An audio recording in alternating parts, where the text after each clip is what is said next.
Hey everyone, welcome to The Zest, the official podcast of Orange Coast Magazine.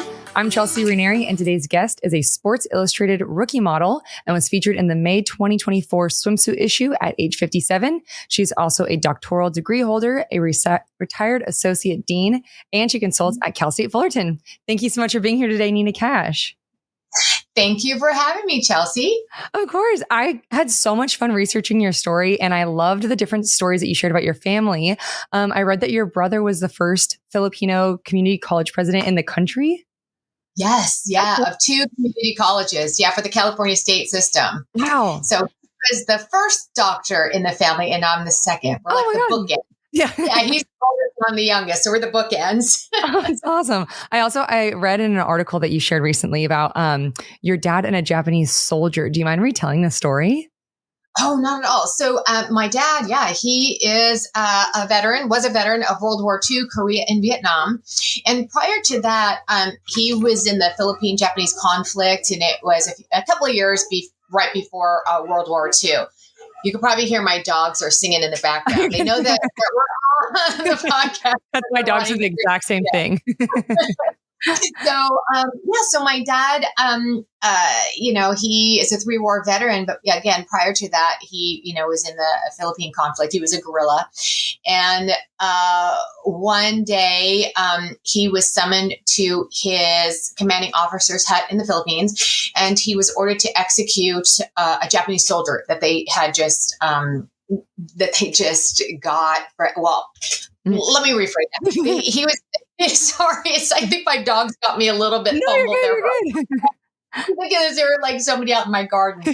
But no, so my dad was called to his commander's hut because they just captured a Japanese soldier, and the order was for my dad to kill this Japanese soldier, which was horrible, right? My dad's 17 years old, and this Japanese soldier was also about 17 years old. And so when the commander left, my dad looked at this soldier, again, the same age as my dad, and it's like, in his mind, he said, I cannot do this. Yeah. So he let that Japanese soldier run into the jungle. And so my dad shot 2 gunshots up in the air. Mm-hmm. Fast forward to 2 weeks later, my father and a couple of his fellow soldiers were captured by the Japanese.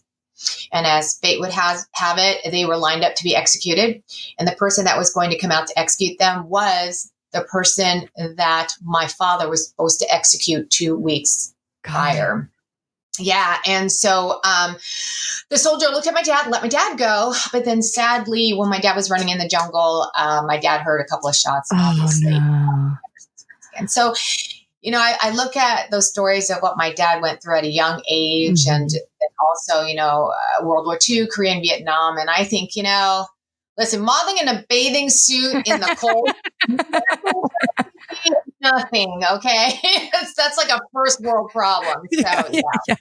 Wow. Well, you come from a line of really inspiring people, and you are clearly no exception to this. But I read that you were scouted originally for modeling in high school. Did you pursue it back then too, or? I would have loved to. Mm-hmm. I was on, so Bullock's, for those of you who are kind of old like me, Gen Xers, there was a department store called Bullock's, and they had what was called 17 campus board. So they picked a senior from each of the surrounding high schools in that area to be on their campus modeling board. And so we did some, tea room modeling, because they had this fancy tea room on the 4th floor. And we did that.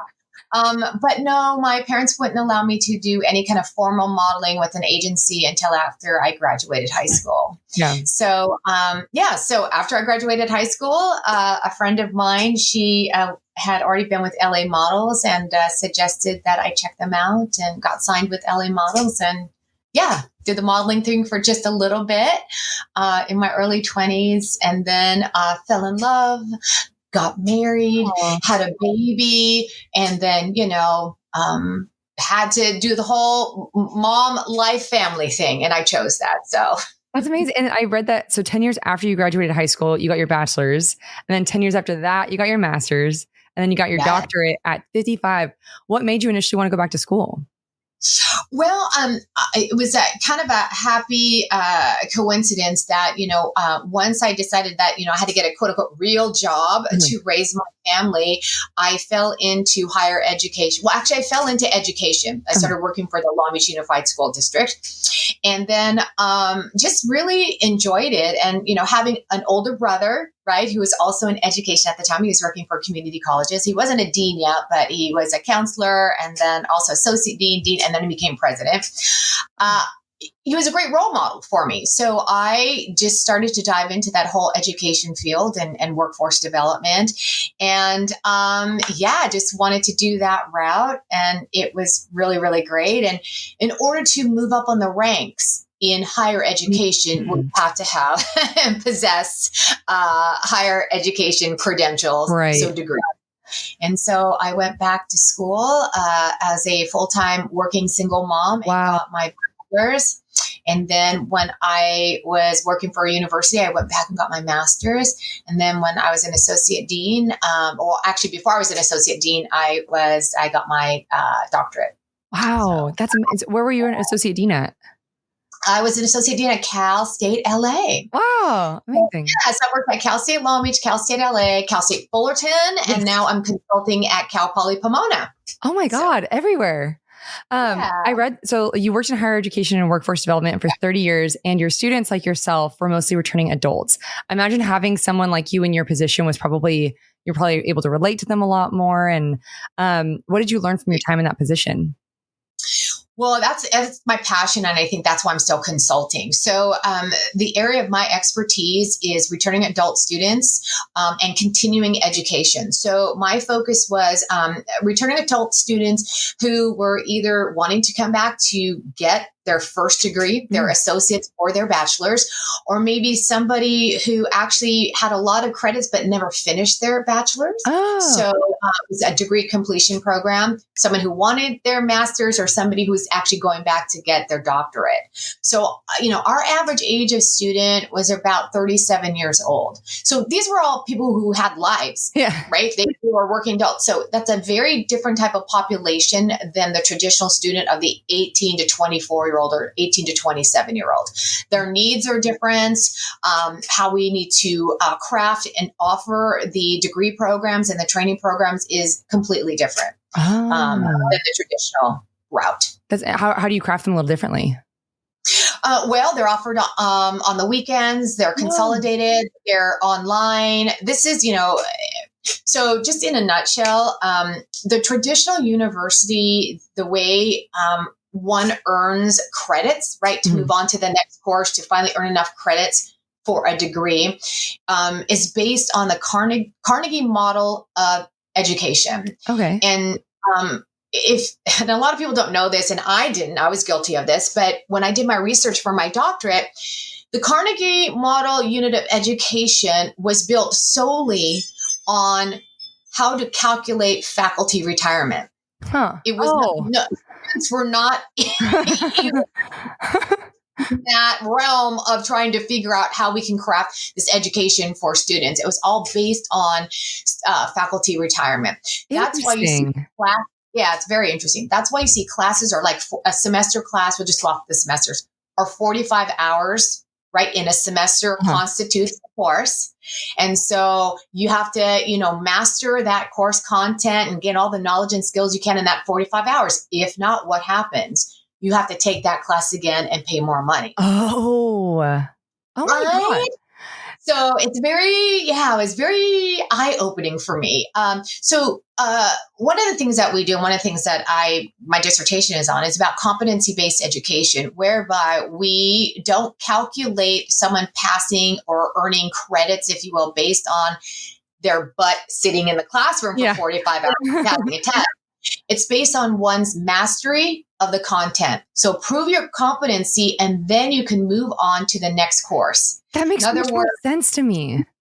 Right? Yeah. So the example I would give is like, like a registered nurse, right? Who wants to get her bachelor's. Are you really going to have that registered nurse who's been working as a nurse for 20 years take the very basic courses right. in anatomy, right? For 45 hours. Jeez. If they can prove competency that, either by assessment or test created by the faculty, right? It's going to be faculty driven in that aspect. Why not allow them to do that, pass it? And then if they need more time in another course to become competent or to prove mastery, and they might need more than 45 hours, then allow them to have more time than that. Yeah. So that's my passion. Kind of want to flip the switch. No, I love that. I had no idea about any of that. And that all makes so much more sense. It seems like a much more forgiving way to learn rather than just like A's and credits and all that stuff. Yeah. Well, yeah. And just putting everybody in a box and everybody must learn the same way. Right. Exactly. 100%. We all don't. Yeah. Right. So tell me about the volunteer work you've done with Get Safe, which I believe is based in Orange County. It's based in Orange County. Yeah. I am celebrating my 25th year. Wow. Congratulations. Thank you. It's a wonderful nonprofit organization founded by Stuart Haskin, who, again, this has been his lifelong mission. He doesn't make that much money from it. He's certainly not a millionaire. I joke, not even a thousandaire. I mean, he just puts his whole heart and soul into this. But the mission of Get Safe is really to help people live safer lives. And we have different types of training programs that include survivors of sexual assault, violence. We work with all ages, from children to senior citizens. We do prevention education as well. We work with police officers. We work with firefighters. We work with colleges and universities and students, businesses about workplace safety. One of my specialties is the intellectually and developmentally disabled population, IDD population. Uh-huh. And that's one of the programs that I helped develop about 25 years ago. Wow. And so it just helps out population who are 10 times more likely to be re-victimized than the quote unquote, normal population when it comes to crimes and various crimes at that. So. Wow. Yeah. 25 years. 25 years. Yeah. Wow. 1999. Wow. I started with it. That's amazing. And okay, this is a side note. And before we get into the Sports Illustrated story, I read that you were a regular dancer on Dick Clark's American Bandstand in the 80s.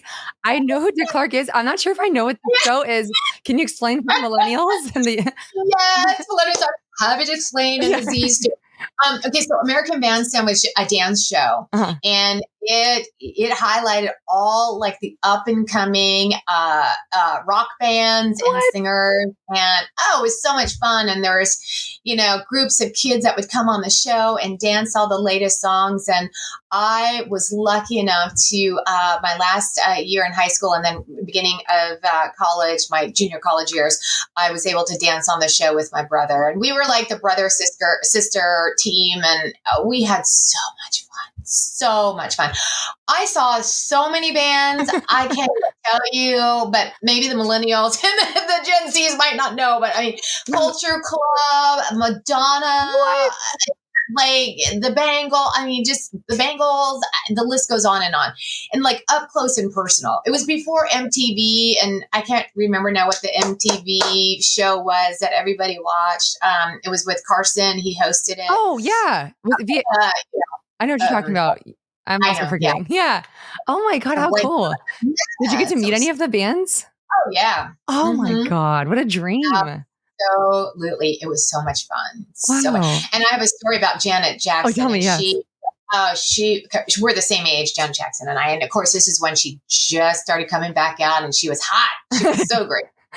And I remember taking a break, and I was going to go outside. I didn't know that her limousine was there. So when I opened the door, I bumped her in the head. Oh my God. Was she upset or was she cool about it? Not at all. She is just what you see on TV. She was so kind and just wasn't fazed by it, was making sure I was okay because I was more flustered than anything. Like, I'm so sorry. She was just gorgeous and still is. That makes me happy that she was nice and not like mean about it. Yeah. Okay, so you retired in June 2022, and later that year, you and your husband took a trip to Australia. So tell me about the fortuitous bathing suit hunt. Oh my gosh. Okay. This is so funny. Even I think about it and I still giggle on the inside. So I grew up in a Filipino Catholic military family. So very traditional, very reserved. And my nature is not one to show off in a bikini. I've just never been that way anyways. If I went to the beach, it would be a one piece. Yeah. Certainly wouldn't be a piece. So we went in December, and so Australia, they're the opposite, right, of us. So their wintertime is our summertime, and their summertime is our wintertime. So we're there in December. Hadn't been back to Australia I think it was like 3 years almost because of the pandemic. So we decided to stay a whole month. And my husband and I love to do early morning walks on the beach. That's our thing. Nice. Sunrise. It's quiet. We just take a stroll. It's beautiful. Well, I forgot to buy a bathing suit. So we go to the local mall. It's called The Pines, and it's by where my mother-in-law lives. And it's where all the cute little ladies and gents go to get their stuff. And so I go to The Pines to find a bathing suit. And of course, everything's sold out. The only bathing suit that was available in my size, and I kid you not, was a piece leopard print bikini. I'm like, seriously, I cannot do this. Is so much. So, honey, we go at 6:00 in the morning. No one's going to be there. I'm like, you know what? You're right. No worries. Bought the bathing suit. So I think it was like the 30th of December or something like that. So 31st, we decided to go. We are walking on the beach. My husband's just taking candid shots. We're just looking, blah, blah, blah, blah, blah. That night, we're looking at a cell phone. We're going through the pictures, and we're looking at the shots. And I'm like, hey, not too bad for a middle-aged, gray-haired, retired senior citizen. You know, we start going this whole like rabbit thing of like, I'm old because now I'm retired and not to do in life. And so I jokingly said, well, I remember Kathy Jacobs. She was 57 when she was named a rookie like 3 years ago. And so my husband goes, you should apply for Sports Illustrated, the search. I'm like, I'm going to do it. Kind of joking, but kind of like, hey, I'm retired now, right? Yeah. Sky's the limit. So I'm thinking because it's December that the application period was over. Now, mind you, I don't even know what the application entails, but I'm like looking it up. Come to find out, SI Swim, they extended the application. Oh my God. What are the odds?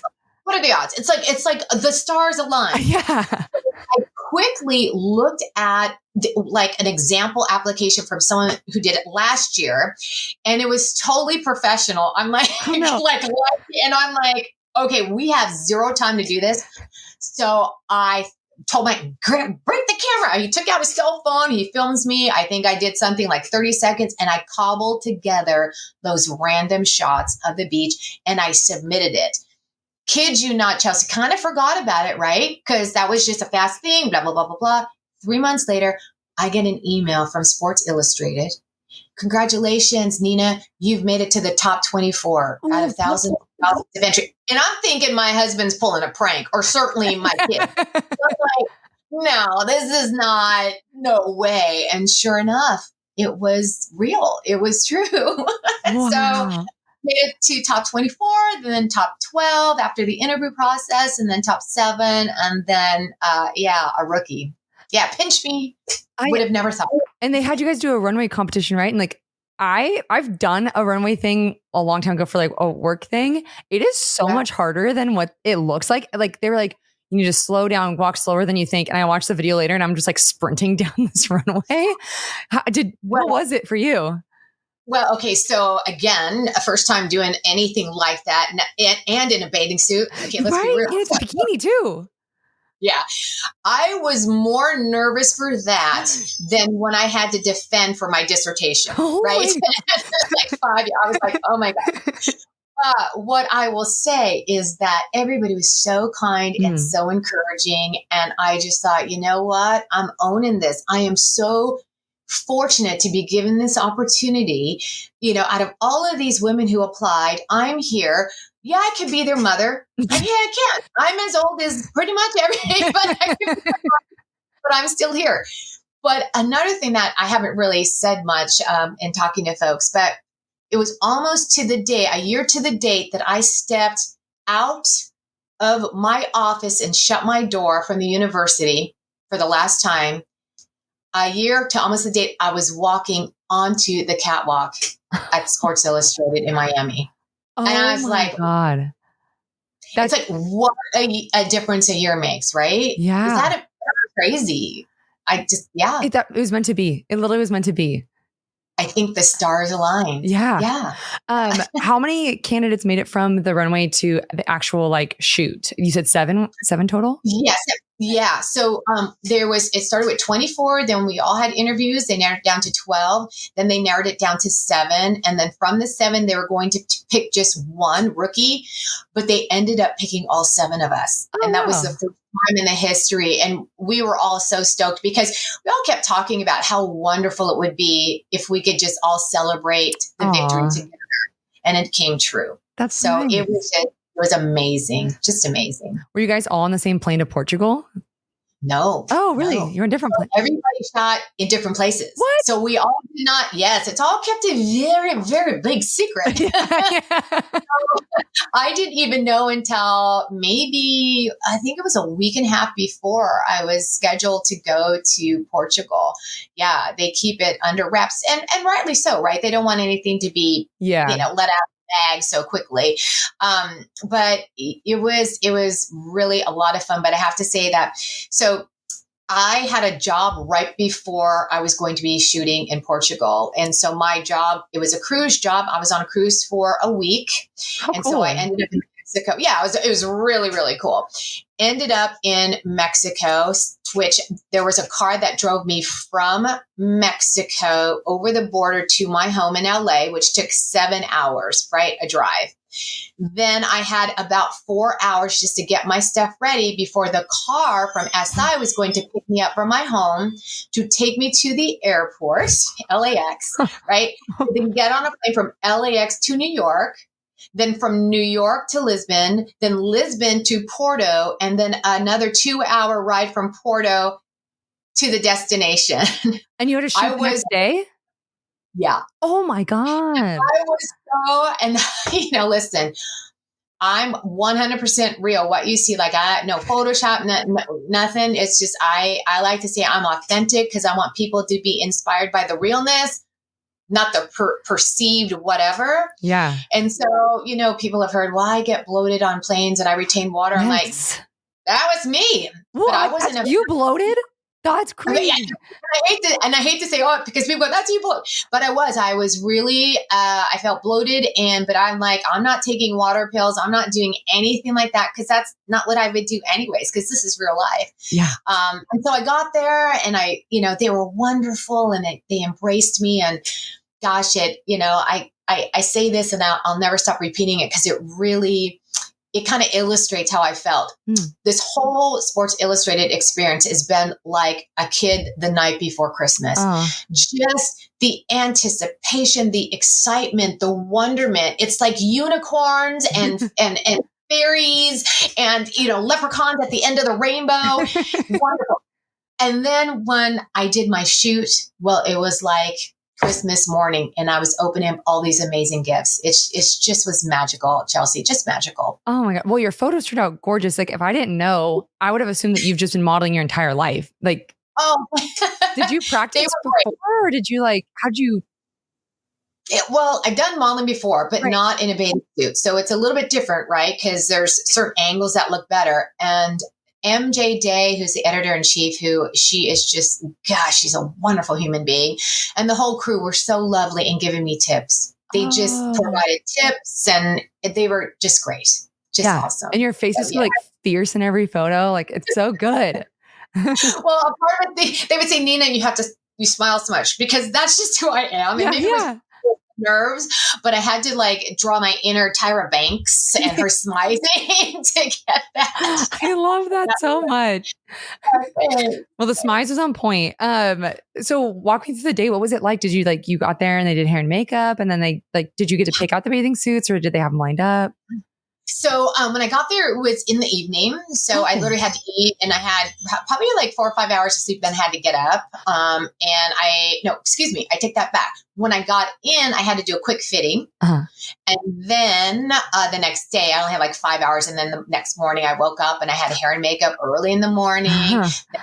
Drove to the location because this was just the hotel. Then we drove to the location and had more hair and makeup done, put on the suits, and then just was full force. Boom, boom, boom, one after the other. And I believe I did 15 bathing suits. Wow. Yeah.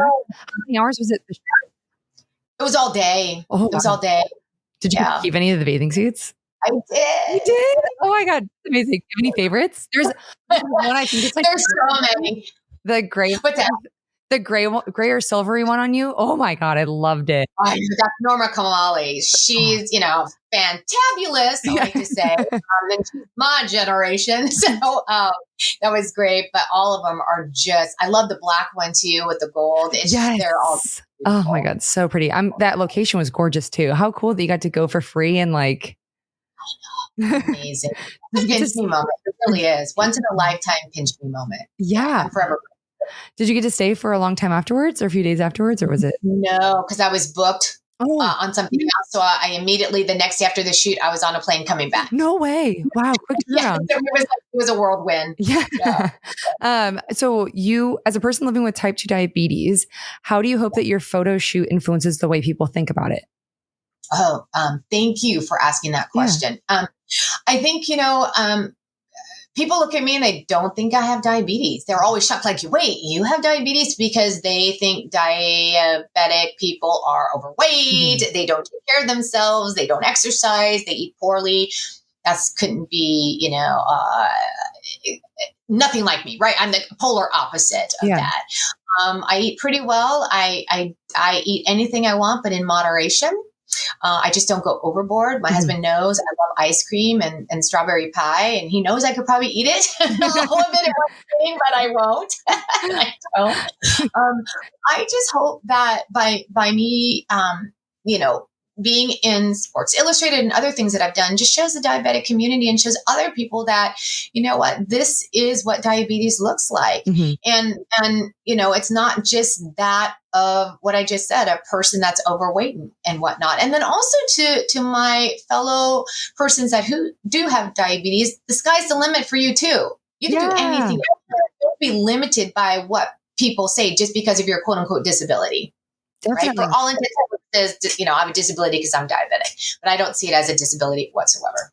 Yeah, my mom's actually she's always like bordering that. And she's like the healthiest person I know. I call her, she's like what do they call it? Almond mom. Like she. Oh, yeah. Okay. Like growing up, she was like, there no sugar in the house. Like we didn't have the fun cereals, like just very like healthy and clean. And then, so I was like, well, there you go. It's genetics. It's genetics. Yeah. It ran it still runs on both sides of my family. So, and I had gestational diabetes when I was pregnant with my daughter at 26.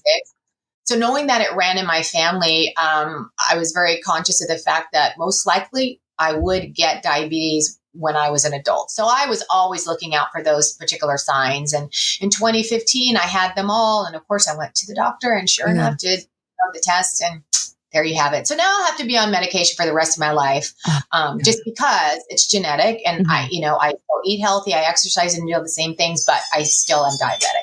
Right. Well, tell me about some of the ways that you stay in shape and stay healthy, because your body's incredible. Like, just incredible. Well, I have to say genetics, right? Thank you, mom and dad and my grandma. Genetics. But I do try to exercise daily. And what do I mean by that? I don't have like a regime of like, I'm going to do my Peloton for half an hour. I'm going to walk on the treadmill. I'm going to do weights.